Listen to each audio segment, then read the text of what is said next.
so that you know. Okay, welcome everyone on this beautiful Tuesday afternoon. Welcome to this special online conversation hosted by Move into the Future and the Wize Move Society, the online community for the over 50 generation.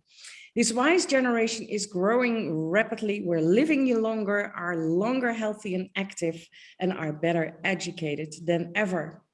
There are many reasons why this generation should play a significant role in the economy and in society a lot longer than they expected when they started their career. We believe that the over 50 generation has a significant role to play in the creation of the future. We just need to tap into their knowledge, experience, and wisdom. With these Tuesday live conversations, we aim to give you a glimpse of what is happening online on the Wize Move Society, to share a bit about both the challenges and the opportunities that the 50+ generation is facing, as well as how the members of the Wize Move Society work together to create solutions and play an active role in society and the economy. So the wise generation is very clear that they're not on their way out, but that they are part of the future. For those who join us on Zoom, welcome. Please contribute to the conversation. And if you've joined us on Facebook today, please share your feedback and comments in the comments.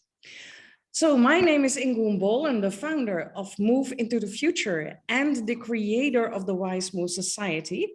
And I'm here today with my co-host, Tatiana, Rowson, and our guest, Mike Mansfield. And I also already see some guests, Renee van der Burg, Mary Jane Roy, and Deborah, all the way from Canada. So it's already a great combination of continents that is here online. Mike is the former program director of the Aegon Center of Longevity and Retirement. And when you read his LinkedIn profile, you will find that his key area of interest is exploring opportunities for the 100-year life so that we can continue to live our lives with sense of financial security and purpose into ripe old age. Wow. He led the Aegon Retirement Readiness Survey for 6 years, under the theme of creating a new social contract where the focus has been on building solidarity between stakeholders to create a sustainable solution that are inclusive of vulnerable groups where no one is left behind. So if you think that we have nothing to talk about, we do need some extra time, I think. So before we dive into the topic, I would like to give my co-host Tatiana the floor so she can share a bit about her background, and she will pass it on to Mike. Thank you, Ingun. So good afternoon, good morning, good evening, depending where you are, whenever you're watching us. So I'm a psychologist, and some of you know I'm an academic as well. So a long time ago, I set myself to research aging and workforce participation, and pretty much what happens from midlife and beyond, and how midlife becomes quite an important indicator of what comes next. I'm really pleased that Mike is here with us, and the topic of retirement came quite clearly on the conversation today. My PhD was specifically on retirement. It's one of these passages in life, one of these rite of passages that always intrigued me, not only because it's complex and it's quite personal, but it's becoming quite a contested kind of stage of life. And I'm not going to say anymore because I'm going to leave Mike to kickstart our conversation and dive into the topic of retirement. So without any further ado, Mike, I will pass you the baton. Thank you very much, Tatiana and Ingun.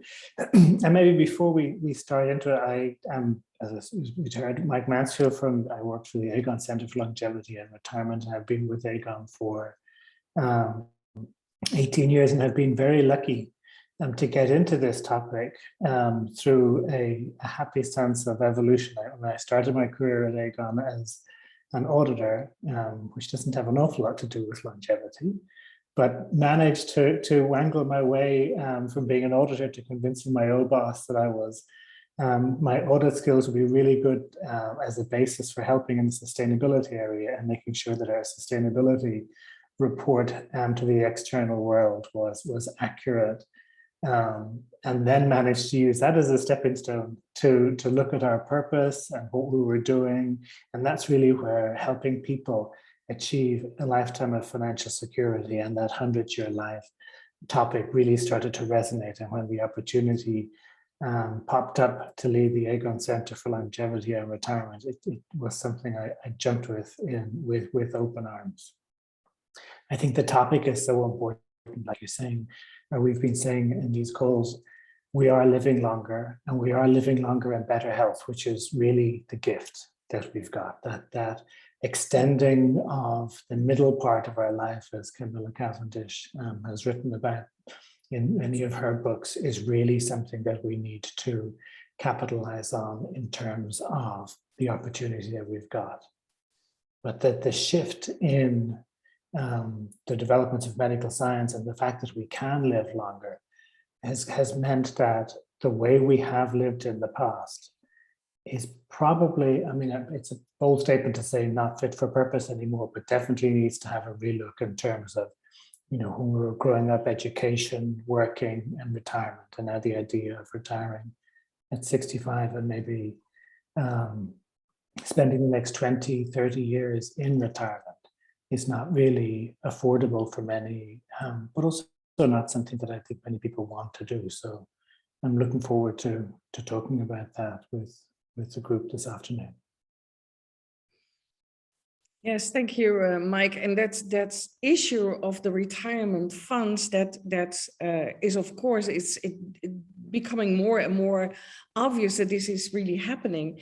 And when I was looking at the website of Aegon in this situation, I saw that, of course, you know, they feel like you need, of course, to build that retirement fund, but let us advise you, you really need to save more money because otherwise you are not able to afford that time in your life.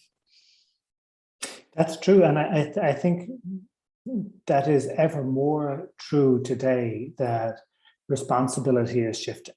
I think if you look back at our parents and our grandparents, when the idea of retirement was brought in, the retirement age was set at 65, but people were living to 70. So, I mean, many people only had a short time in retirement. People today can live to be up to the hundreds. If you were a girl born today, there's a 50% chance you're going to live to be 100. And if you look at the way in the social contract we have, where governments, employers, and individuals all pay in and make sure that together we help fund different phases of our life, and retirement being one of those. There's been a shift in responsibility. Government funds, government programs are under huge strain at the moment. And I think now with COVID and all that's going on around government supporting people who have lost their jobs or furloughed, government programs are going to come under increasing strain, and retirement and health benefits and so on are definitely going to come under the microscope again. And on the work side as well, a generation ago, many people had what were called defined benefit retirement programs, which were wonderful. They gave you X% of your final salary. I mean, what wasn't to love about that? And now we've got defined contribution programs, which Tatiana mentioned how complicated it's getting. Defined contribution plans are ones where we all save money, sometimes with help from our employers. And then you reach retirement age and it's kind of, good luck. You got to make that pot of money last the rest of your lifetime. Mm-hmm. But, you know, make a few bad decisions and it suddenly becomes a very difficult and complicated thing to manage. Mm-hmm. And then the final part is our savings ourselves. So, I mean, on many areas, it's become a more complicated journey. And that's really one of the main reasons that Aegon has been speaking about the fact that we need to look at it and collectively work on it so that employers, governments, and individuals can share the responsibility in a way that isn't overburdensome for people. And to really close to my heart, that nobody is left behind. I mean, the fact that it is complicated shouldn't mean that people can't retire in dignity. There must be ways to help people through that journey so that everybody gets the retirement that they deserve. Yeah. And when we talked last week, I already mentioned, for my kids, they're, 31, 34, both entrepreneurs, their partners as well. And when we start talking about building a retirement fund, which they already should have started, it's like, this is not yet the moment for them. And they already lost 10 years because right now you really have to start very early in life. Yeah. We aren't but Ingun, one thing, sorry to interrupt you, but one thing before you leave that change in the way we work, with many more people now working for themselves, many people working, or the idea of the job for life is not disappearing, but it's changing. I mean, in the survey we did, almost 60% of people thought a job for their life was a thing of the past. But that means we don't have that relationship with our employer. And our employer, even under defined contribution programs, was helping us take money out of our salary every month to put it aside. I watched his little animals. And if, like your daughters, if they're working for themselves, again, that responsibility is shifting onto them. So they're losing out on that second pillar of their retirement. And we need to make sure that your daughters, as well as all self-employed people, are able to take care of themselves today and tomorrow. Absolutely. Yeah. Without panicking about it. Without panicking about it. Well, we know that one of your key interests is exploring these opportunities for the 100-year life. And let's do that after, because we already mentioned that retirement readiness survey and that new social contract. You are talking about the workplace and what is happening there and how we can create something new. What does that social contract, what does that enhance, and how can we change that?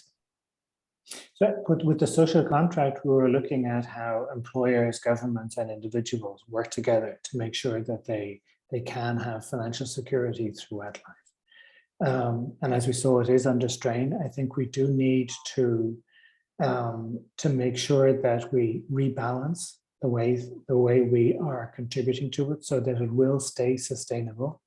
That Social Security, as it's called in the US and similar programs in other countries, is around not just for our generation, people in their 50s, but for the next generation. You can see in the US that there is, without intervention, talk about the Social Security program running out of funds in the next decade, 15, 20 years or so.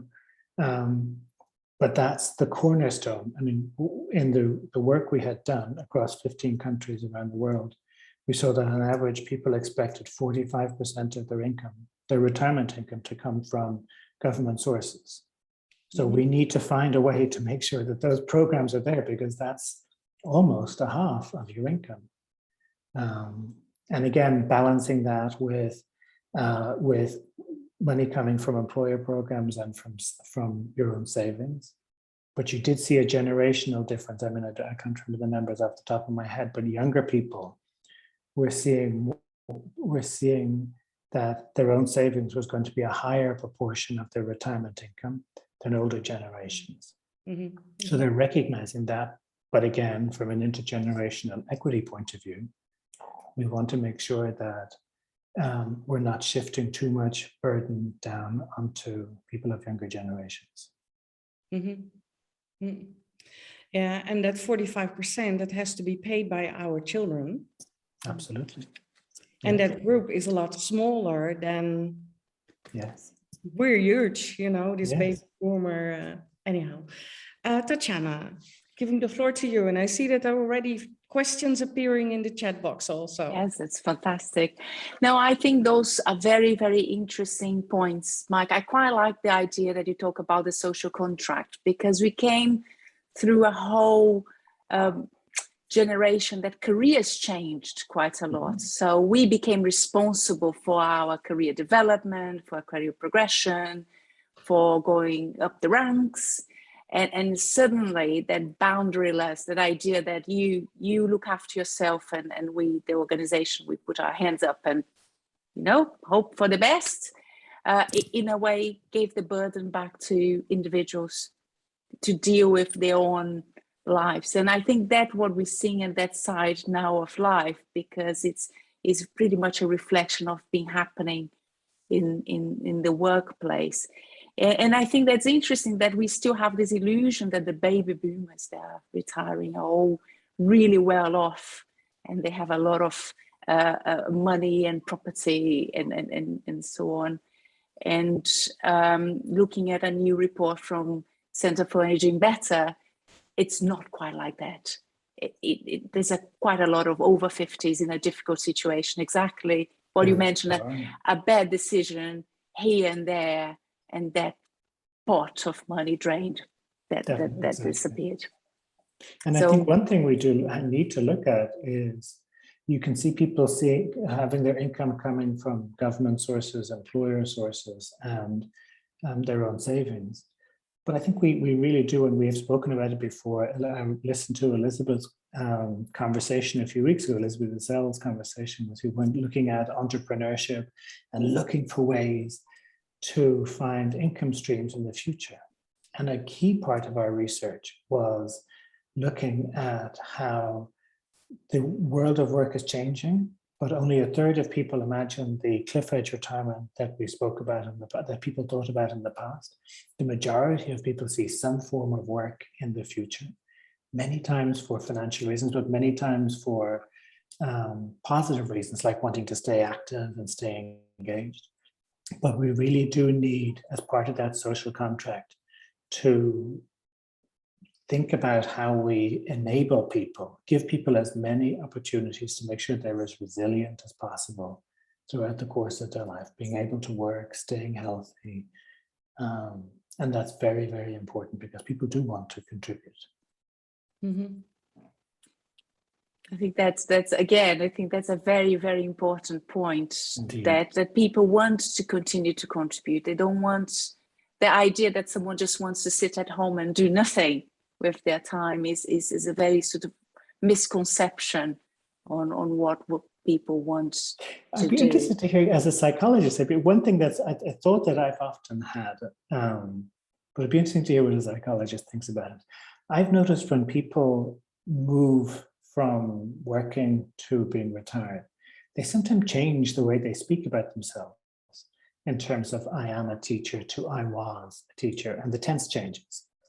But that idea of changing tense, I think, changes also your self-image and probably your feeling of contribution to society, that I think the more we have opportunities for people to stay contributing, so that you don't start describing yourself in the past tense, that you can still contribute and talk about yourself in the present tense, is really important. So that's why flexible retirement to me is so vitally important. But I'd love to hear what you think about how people describe the change. My cogs are turning now, because what an interesting observation.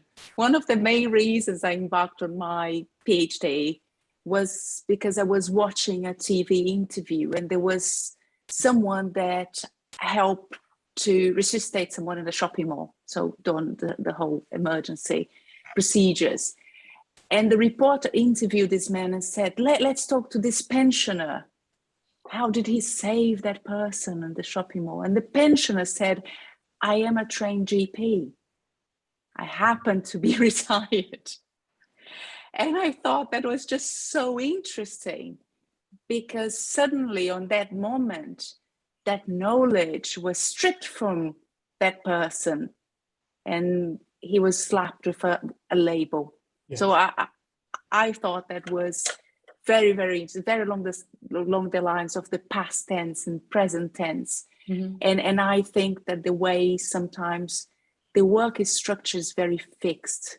So it doesn't allow this transition, doesn't allow these different roles that might take place at different stages of life, mm-hmm. that might reflect certain levels of resources, or might reflect certain, the desire to do. Maybe you don't want to do as much anymore, but you still want to do something.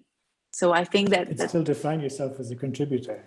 Exactly. So I think you're right, and I will reflect on that. When you start referring to yourself in the past tense, then it's starting to shut that side of your life. Mm-hmm. Mm. Thank you, Tatiana and Mike. And I see there are questions appearing in the chat box, and I want to start with Renee. Well, you can, Renee is one of our thought leaders in the Wize Move Society and the Move into the Future, and a huge background in HR leader. So she is one of the stakeholders in a social contract. So she also has some questions. So Renee, the floor is yours. Thank you, Ingun. Yeah, and I wanted to tag into that discussion on identity. You know, your work has a huge identity, so that's definitely. And I've been through, you know, moving from corporate to, you know, reinventing myself, and that issue of, okay, who am I now is real, you know. But that's not what I wanted to ask you about. I love the concept of this social contract, and I think these partners, the three, you know, the government and the employer and the individual all have their role. So I'm interested whether you know, so how far are these three parties or partners in the social contract in accepting the new reality? So how far are they in accepting, as governments, we need to sort of change our policies and our benefits? How much are companies, organizations willing and open? I mean, it's also leading to Nicolette's question, like how open are they? And I know they're not always open, you know, to do these things like the partial retirements or, you know, returnships, whatever things we can talk about. And how far are individuals in taking that responsibility? So where do you see the most burning platform to change? That's a little bit what I'm interested in, question. how you see it. I think I mean, I wish there was more appetite for change. I think governments have started the discussion about retirement age, and in many countries here in the Netherlands and in other countries, you can see people speaking and not being aware, at least being very aware of the fact that retirement age is increasing as we get older. So you can put into the Dutch pension system whatever your age, your current date of birth, and it'll tell you when you expect to retire. And I think that's a very good marker, because one of the questions we asked in the survey was, at what age do you expect to retire? And in the Netherlands, for maybe more years than other countries, that discussion has been, at least it's been on the table, maybe not widely accepted that it is going to change. True. And you could see that people's perception when they were asked the question, in the Netherlands, they expected a median age for people retiring was 67. And in most other countries, it was 65, 66. So I think governments setting the stage and having that discussion about, yes, we need to talk about this, we need to agree about it, we need to make it sustainable, is the beginning, because the government has the opportunity to orchestrate the whole system. They can give, you know, tax breaks and incentives to companies to make sure that they offer benefits to people so that they can work longer. They can make, like in the US, where you can collect Social Security starting, you can start at 66, 67, but if you start early, you get a lower benefit. If you wait till you're 70, you get a higher benefit. Programs like that sort of encourage people to think about more flexibility around this area. But there's still an awful lot of work to do. I mean, the survey work we did, I think only a third of workers said that their employers weren't doing anything to stimulate a multi-generational workforce. Only a quarter of people, I think, said, from recollection, said that they were offered work suitable for older workers, or to move from part-time to, full-time to part-time, again, was in around the 20%, 20-30%. And those things need to change. So I think, but I think it's one of those areas where if we change some of the benefits and labor conditions, like flexibility and so on, not only will we help people who are in their 50s, 60s thinking about their next step, but it also allows us bring in a lot more people from different backgrounds and have greater gender diversity in our workplace. So it's a rising tide that floats all ships. Flexible, I guess you could call it flexicurity, not flexibility so that people are still left trying to puzzle everything out on their own, but flexibility in terms of ability to work with the security, knowing that you're still able to build up, making contributions where you need it. I think that's really the key.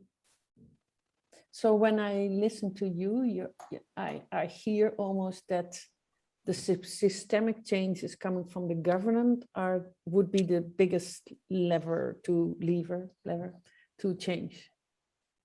I think it has to come from all of us, but I think the government is in one of the best positions to create the playing field where employers can play their part and people can actually change the way they look at work as well, and take some of the politics out of it, because based on your name, I think you might be based here in the Netherlands, but a lot of, at least here in the Netherlands, if you look at the different political parties, many very strongly are holding on to bringing the retirement age back down to 65, which is a regressive step. It has to change, but that's not to say that everybody can work to 65. Many people have very strong, have physically demanding jobs, which means they just physically can't. And we need to have a system that, sets the retirement age or entitlement to retirement benefits higher, but still make sure that those who cannot work or cannot make it to that are not disadvantaged because of their choice of career. Yeah, clear. Thanks. Absolutely. Well, by the way, the OECD report last year said it was only 5% of the employers actually doing something on, acting on really creating more possibilities for the older generation. So it's really not a lot. Tatiana, you wanted to jump in? Yes, I think that I quite like the idea of shaping the workplace, and I like the flexicurity, good word. So it's to sort of represent that, because in a way we're still very fixed in the way that we work. We're doing some research in the States on nurses. Because of COVID, a lot of retired nurses and doctors were invited back into hospitals. So what happened in many states is there was a facilitation of the accreditation, and there was a facilitation of work conditions that allowed them to return to work. And one of the big questions we have now is, will that continue in the future? Because it's good for everyone. It's good for the healthcare system because they have more staff. It's good for the people that want to come back and contribute because they feel it's part of their vocation. It's good for the other members of staff that can have flexibility themselves because there's more staff. But there has to be a willingness to make that happen. So I agree, government sets the agenda. It can have laws to force companies to act. And that becomes a big motivator. And organizations can see as well the potential of, by being creative, that actually benefits everyone, not only the older workers, but the younger workers as well, workers with families, women, and so on. No, indeed. Well, those who know me is, yes, let's wait. Well, let's hope and pray that the government will do something. But in the time being, let's do something. Let's act. Sure. Before we wait too long. Okay, Nicolette, I see that you have a question. I think it's partly answered, but I think you will jump in, please. Yeah, I do 100% agree, and I think it's I love that word from Renee, a burning platform. I think there are many burning platforms. And Mike, for your knowledge, I'm based in the UK. And we have here, like, for instance, Confederation of the British Industry. If you talk about that social contract, employer, government, individual, I think that is also an institution which could play an important role, because, well, our government, as we know, is not the most idyllic. But if industries can indicate this is what we need, then obviously regulations and things can change. So I think it's both ways. And I saw that in the chat from Deborah, the education system as well, that what do we need? And there's so many skills overlooked. And as I said in the chat box, we've got over 50s who want to work, but there's no help in upskilling, reskilling, and you name it. So there's a massive gap. And I'm like, Ingun, okay, why don't we act? Why there's so many research done in this country, and I feel we don't need more research, we need more action, because people do realize it's a massive problem. But yeah, I'm missing a little bit the connection of okay, how are we going to see in 10 years' time the changes coming? I think that's the the skills topic is so vitally important. Lifelong learning was one of the golden rules we had for people retiring, making sure that your skills are up to date. And you do hear many cases of people in their mid-50s when they're telling you that they're offered fewer opportunities to keep their skills up to date, or there's less investment. I think only again, a quarter, a third of people were offered opportunities to keep their skills up to date. And in a job market where employers can't guarantee employment, they can help people stay employable. I'm stealing words from my own CEO here. They can help people stay employable if they invest in their skills, but give them the opportunities to change careers. And it's a bit like percentage. I mean, we have to have so many women on boards, you know, the 30% club here in the UK. You could almost argue, okay, the next step is we need to have 20%, just mention some 20% of people over 50 in different layers in organization. So you have a real inclusive, multi-generational employee team. And that's... Have you heard of the lady Aviva Wittenberg-Cox? She's done a lot of research on gender issues in the workplace, but also age in the workplace. And I remember listening to her at a meeting once, and she was advocating 2 times 50 gender balance in the workplace, and 50 plus 50, younger than 50. Yeah, I've heard about it, yeah. And it stuck in my head, but I thought, there's definitely something towards she's advocating here. But we might need to be louder on that one, because as I said, we talk and talk, but years are going by, and then the skills shortage. Well, anyway, you've just said it, but I think that's a nice one to remember. Cox did. I'm just giving her credit for it. Yeah, no, but it's good. Thank you for sharing.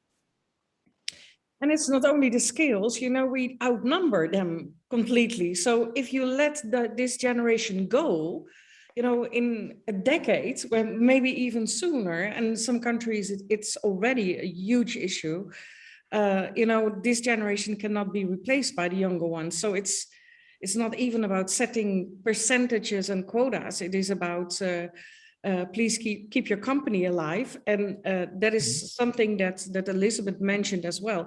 If I was the CEO of a company, I would really panic right now. And that panic is actually what you want to see right now, that more and more people feel like, oh gosh, this is really going to happen. So how can we already act on it? So that is important. It's interesting. I think if you look at companies' diversity, equity, and inclusion programs, most companies have employee resource groups, or many companies. If you look at their annual reports or their websites, many companies have employee resource groups for gender, ones related to race and ethnicity, LGBT, sometimes people with disabilities and so on. But age is underrepresented, I would argue. Not in the equation, yes. Okay, that's a far more accurate. Yes. Yeah. But it's certainly underrepresented and needs to be there. It's not enough. It's not part of the discussion enough in terms of how companies are thinking about inclusion, because as you get older, your share of voice goes down, and that needs to change if we're going to have a truly multi-generational workforce in the future. Mm-hmm. And we need it. Yeah, absolutely. It's true. There's another topic close to my heart, is the issue of ageism and age, not part of the diversity agenda, not strong enough. We tend to, or companies tend to accept that should be a natural phasing out of life, which is by all means not true. No. Mm-hmm. Okay, thank you. Deborah, I'll skip you for now. I'll come back to you. I really want to ask Mary Jane, because I know this is a topic to her heart as well. So I did see that you already shared something of Aviva. Maybe you can share a little bit, maybe comment, question. Yeah, and I'm just, I've got, I think, 3.5 pages of notes so far, Mike and Tatiana and everybody. It's a lot of food for thought, and a lot of it isn't new, but it's phrased in such a way that it hits home. And maybe just one other aspect with Aviva. I had a conversation with her a couple of months ago. She's actually she turned 60 in August, and on turning 60, she said, I could have given myself a vacation. She wrote an article, a blog post about this, that I could have given myself an education, or a vacation around the world, or bought a fancy car or something like that.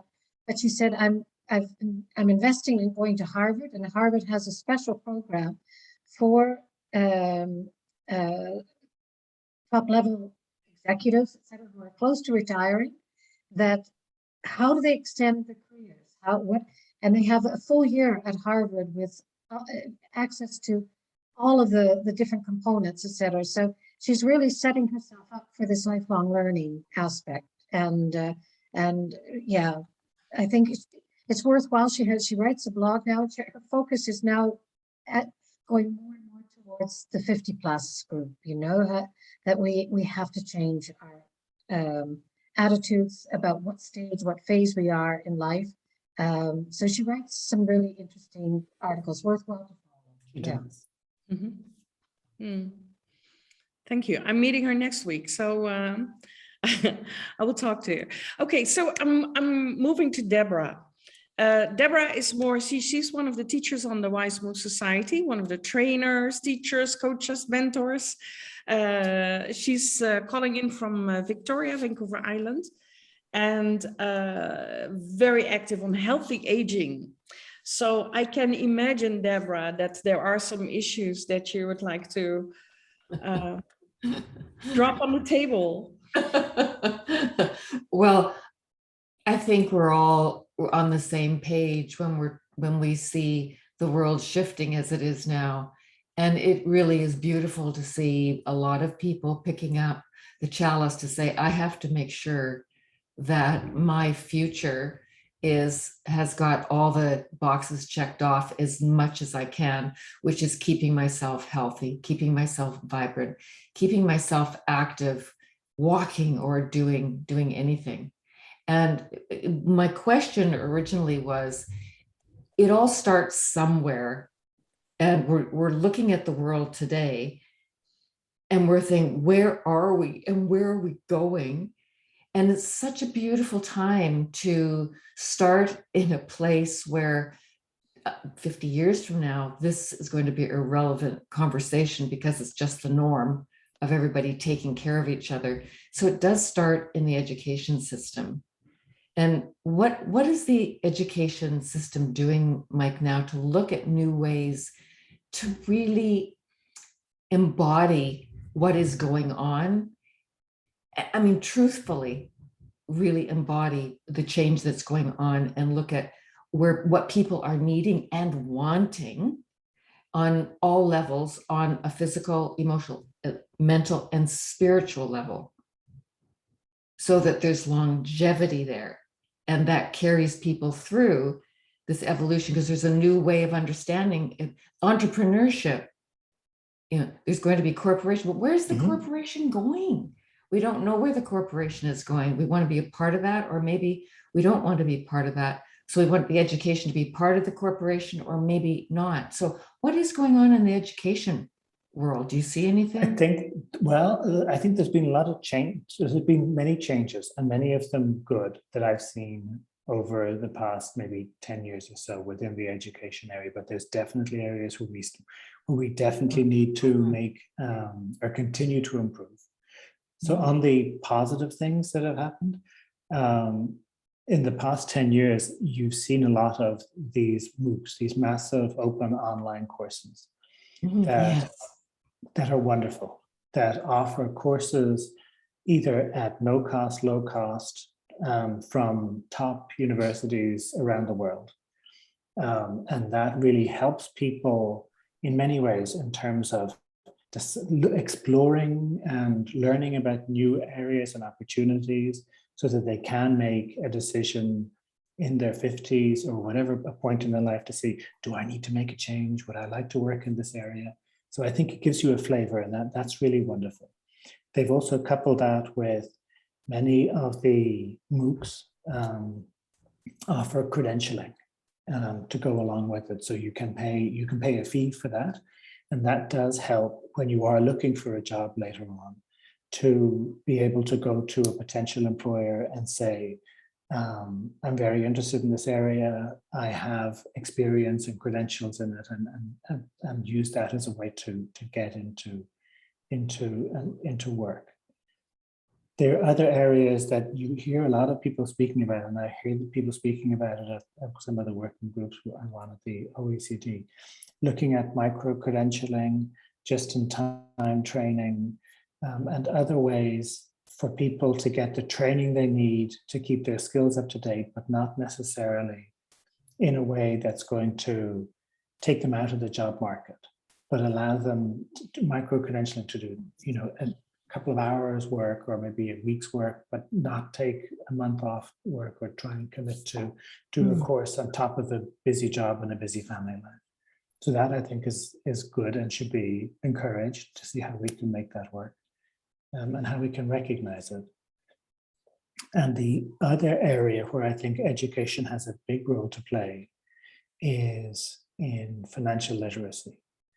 And that from the very, very beginning, kids going to school, moms and dads at kitchen tables, talking to their kids about finances. But of the adults we surveyed in the 15 countries around the world, only 30% of people were able to answer the big three financial literacy questions from Lusardi and Mitchell correctly. And they were around compound interest, inflation, and if they understood risk diversification.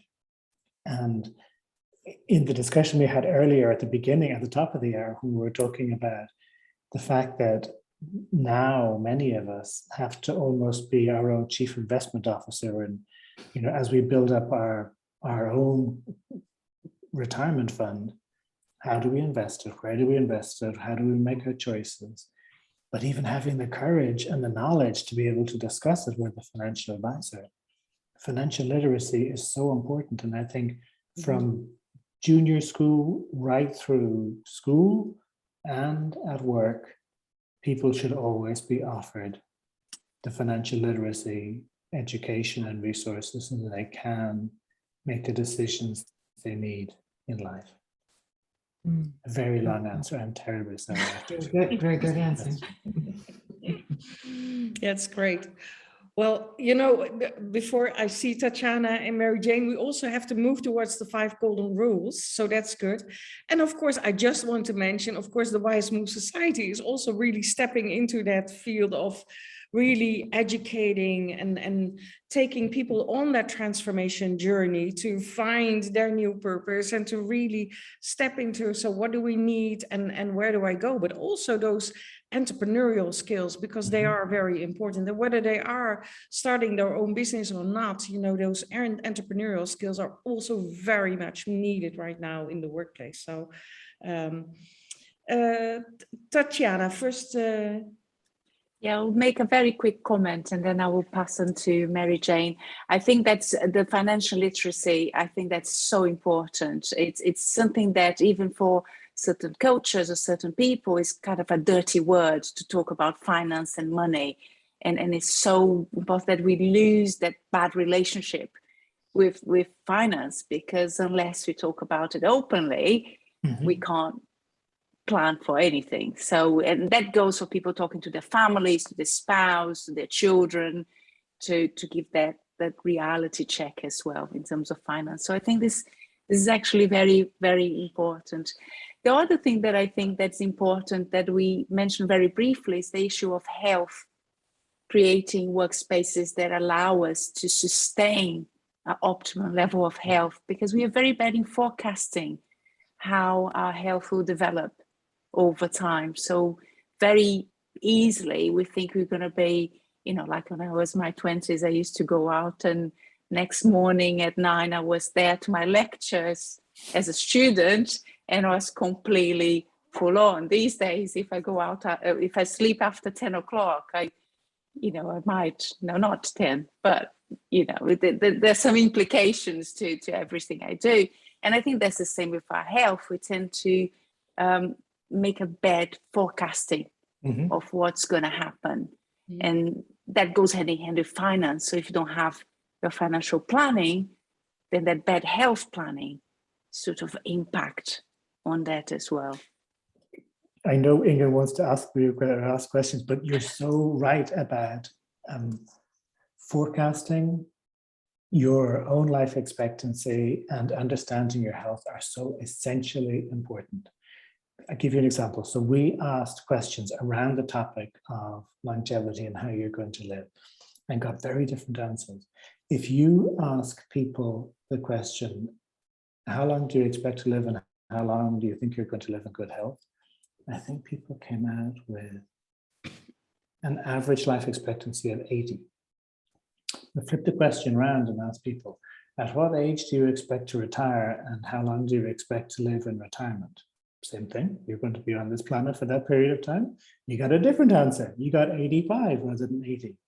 So if people don't have a clear view of a realistic view of how long they're going to live expectedly, it's very difficult to plan because otherwise you're just guessing. You've got this pot of money and you've got to make it last anything from 80 to 85.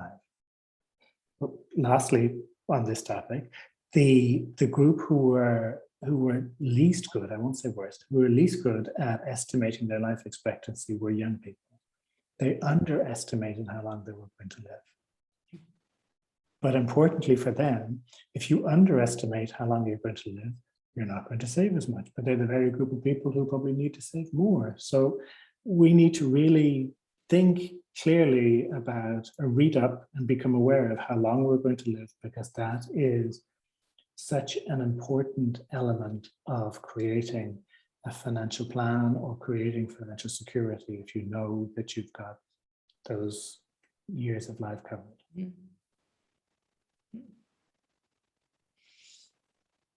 Thank you. Face reality. Face reality. Many of us at embrace all reality, not face it. Embrace it. If we're going to be here for 85, let's enjoy 85. Good. Mary Jane, you're the last one, and then I really would like Mike. It's okay, but Tatiana hit the nail on the head with what I wanted to share. Breaking the taboo about talking about finance and sharing our knowledge, etc. So, and particularly amongst women, we have a poor reputation of having our own financial independence. So we need more of that as well. Yeah, absolutely. We actually had with Female Wave of Change, we had last Sunday a money mindset webinar, very well attended, but also there was this last so many minutes, 15 or 20 minutes. They asked, so what is your financial advice? Everyone could share what their And they were so open about how they have experienced it and what they had done and what the mistakes they had made. And I was so surprised because women do tend to keep it a little bit quiet. Yes, absolutely.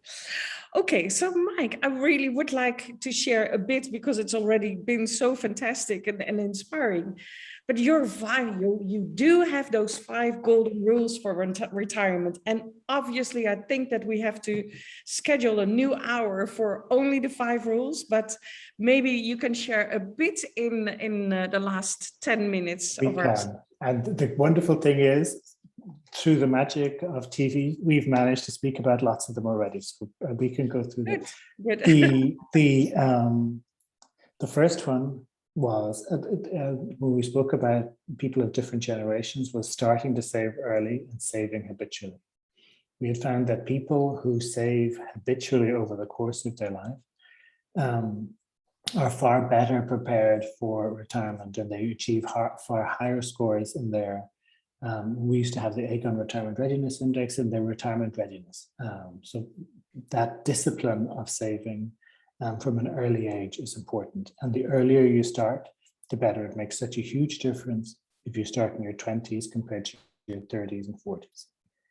And the second one was having a plan. And we found that only 17% had a written plan. And a written plan really is the key.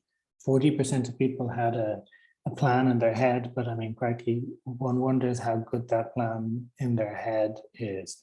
Writing it down is really important. And I think having a written plan is so important to many of the things we spoke about as well, because to write a good plan, you should discuss it with friends and family, because it's good to start with the positives. What do I want to do with my, what do I want to do in retirement? What do I want to do in later life? What gives me pleasure? What gives me purpose? And I think both of those are important. And trying to work back with those to see if I want to do those things that give me pleasure and purpose, what's it going to cost me? But sharing that with your friends and family, because they're obviously what give you a lot of pleasure and purpose, is really important. So that was 2. Number 3 was having a backup plan. And I think that is so important, especially if we look at what's happened since the beginning of COVID. So many people have had their employment altered because of COVID, or hours restricted, losing their jobs, that to have a backup plan is very important. And having a backup plan is also important because we had asked retirees if they retired sooner at the age they planned or later. And two-fifths of people said that they retired sooner than they planned. And the biggest reason for them retiring sooner than they planned was because of poor health. So number 4 was focusing on leading a healthy lifestyle, because it's important that you're able to stay healthy to continue working until you decide you want to stop, but then to enjoy the retirement and the rest of your life that you've worked so hard for. And the last one was what we've spoken about for quite a bit on this call, was embracing lifelong learning. It's so important that we keep our options open through the course of our life to make sure that we stay employable. But then when we decide we want to do something else, that we have done enough research that we know and love everything there is to do about bird watching or whatever it might be. I mean, just lifelong learning. Education is a gift that we should embrace throughout the course of our life. They were the 5. That were the 5, yes. They were the 5. I told you I'd go through them quickly. Fantastic, yes. It's great, and it's logic. And now, in the Netherlands here, we have this expression that the shoemaker walks with holes in his shoes. You probably know that one. Same thing, yeah. So how about your retirement plan? Is that up to date? Do you have a backup plan?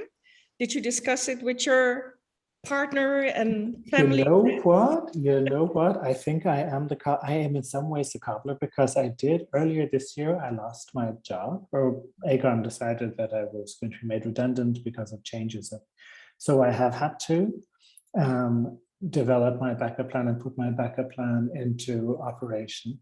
But luckily I have a very understanding partner, and together we worked it all out. So yes, there is a plan there, but it does shake it around when you lose your job. So the backup plan is very important. Absolutely. Nicolette, last question. Yeah, I'm a bit curious about planning.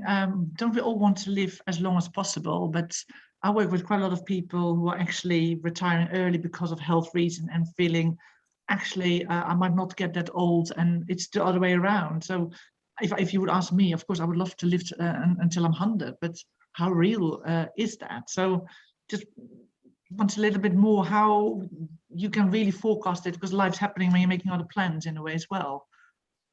It's a really interesting discussion, a really interesting topic, and interesting for so many reasons. I think we did ask people how long they expect to live and how long they expect to live in good health, realizing that the last few years of unfortunately for many people are not in good health, but that you do need to plan for those years where you may not be in good health, and make sure that you've got adequate provision for medical costs and so on in those areas.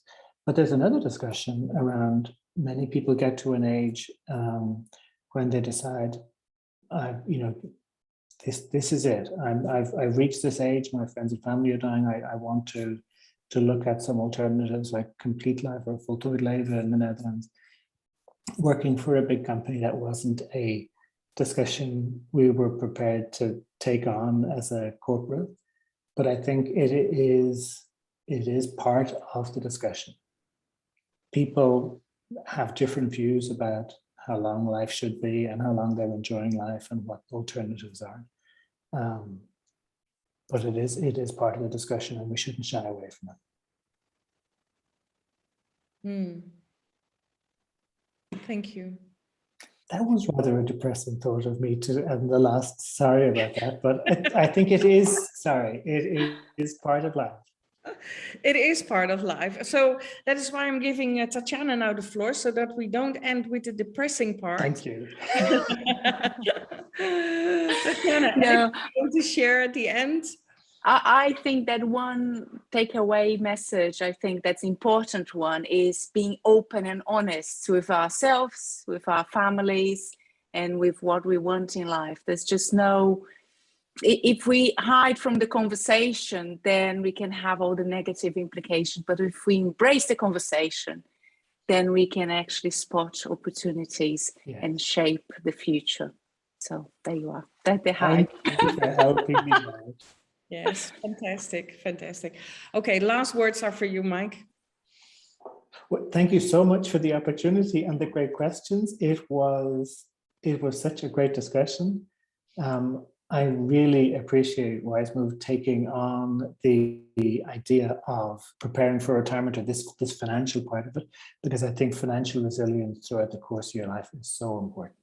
Mm-hmm. And I'm glad that the work we did at Aegon was able to be stimulate part of the discussion, but it is such an important discussion to have in the future. It's not over yet. This is where it's only the beginning. Yeah, fantastic.